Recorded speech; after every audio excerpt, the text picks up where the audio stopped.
Hey everybody, Raven here. Today I want to talk to you about purchasing junk silver, what you should expect to pay when you're dealing with a local coin shop, or even if you go on to AppMex or any other bullion dealer.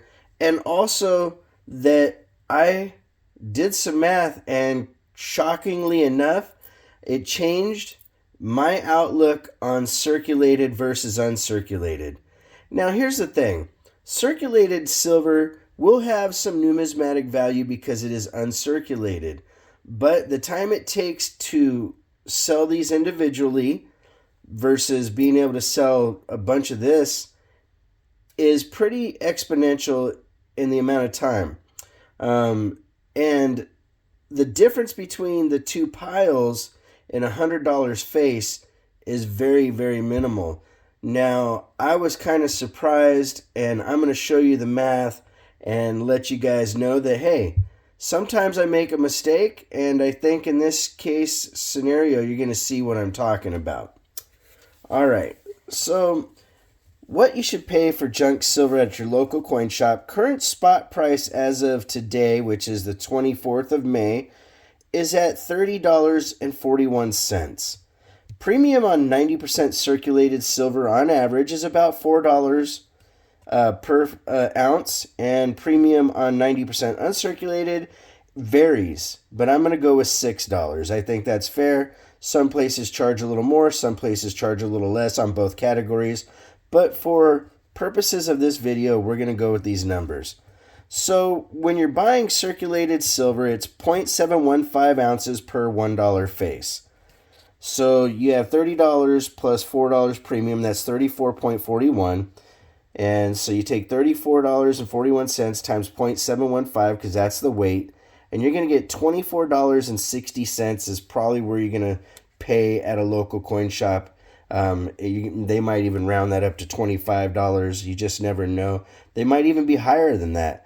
But this is for illustration purposes only. So when you're looking at the circulated versus uncirculated, the difference between these two is actually only 0.008 ounces per $1 face. It's 7.723 per ounce for $1 face, and with the premium, that's $36.41.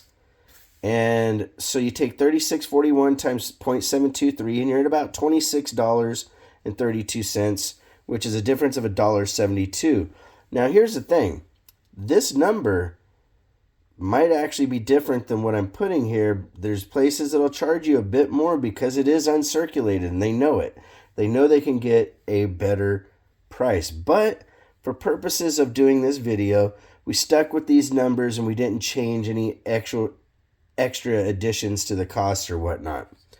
So now that $1.72 times $1 face difference, or the 1.72 that you're paying more for the uncirculated, if you bought $100 face value, you'd have $172 to pay more for uncirculated.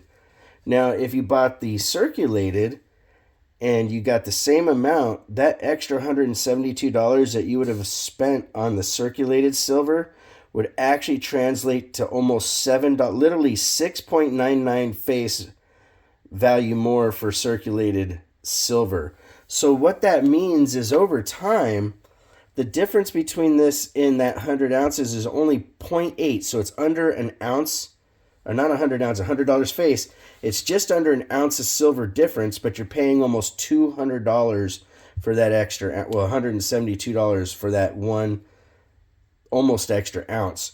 So over time, when it comes to there, being a worst case scenario issue, and you have to trade silver, your circulated silver actually is going to be a bigger pile. You get more for your money, and you'll have more trading ability, because in the end, if something happens and there's no collector value to coinage, it doesn't matter that you have this dime versus that dime. Oops. The difference of these two dimes. So I should have a different scenario. So what I'm trying to say is that circulated dime and this one here, the uncirculated, are going to have the same trading power in a worst case scenario. And it's honestly was kind of surprising because, a lot of times people talk about different things, and until I sat down and did the math, I was always a firm believer in uncirculated coinage being the way to go because you got more silver.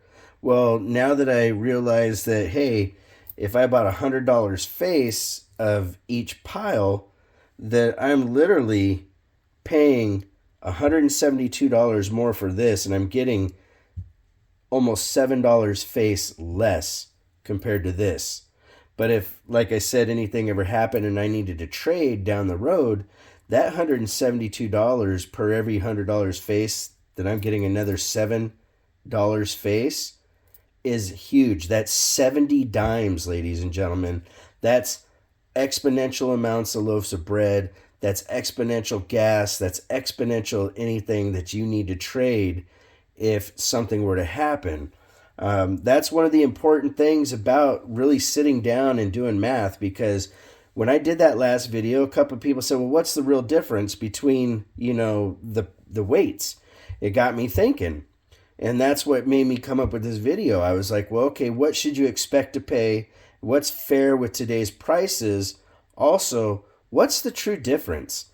And so in $100 face, all that silver, you're getting less than 1 ounce, like I said before, which honestly, for that difference in price, I would actually say, unless you're a stickler for numismatic stuff and you don't think anything's ever going to happen, go with the circulated 90%. Stay with the lower denominations like dimes, quarters, and even, halves or whatnot. That's dimes and quarters usually have a little more tradability to them. Halves aren't going to be too bad, but it really is a smart thing to go with the circulated side. Now, I can say when I'm wrong, I'm more than willing to admit it. And in this case scenario, it really turned out to be something that is truly valuable and will be something that I do going forward as far as my stack. Now, when it comes to selling and having retail stuff for the auctions and shows, I'm going with uncirculated. If you want to correspond, it's RavenHawkCoins@gmail.com. Our P.O. Box is 721-296, Norman, Oklahoma 73070. Like always, please make sure to take care of one another, and we'll see you real soon. RavenHawk Coins, have a great day.